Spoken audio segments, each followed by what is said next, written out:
Alright, got the LED board off. Mine had a bunch of silicone. Yours is probably glue, since the guys at MBW use silicone to not only put the board in place, but to seal around the outside edges. So, I'm going to take a little bit of time to clear up all that old stuff before I put it back in, but here's my problem. This was my wire sitting right over here. This is obviously the ground wire.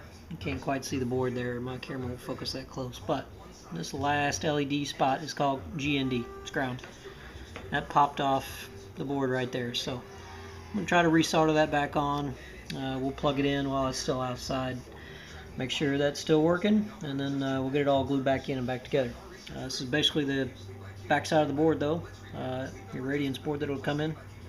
It's a fairly easy install. You just pop it in there. You'll be siliconing on the inside edge all the way around just to keep the board in place.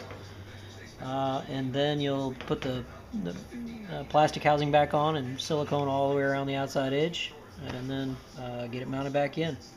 My guess is if you take your time, cutting the lens housing off is going to be the longest part. That's probably an hour or two exercise. And then getting it back in is probably 30 minutes. So if you do that, it's not a bad upgrade. I'm impressed by the lights, how bright they are. They work pretty well, and everybody seems to like them.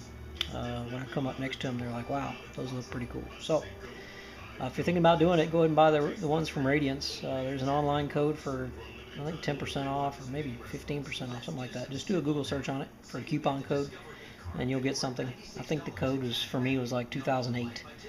And it gave me some discount. So $260-ish to the door, and hopefully we'll get this back together, get it hooked up, turn them on, and make sure everything's good. And see you next video.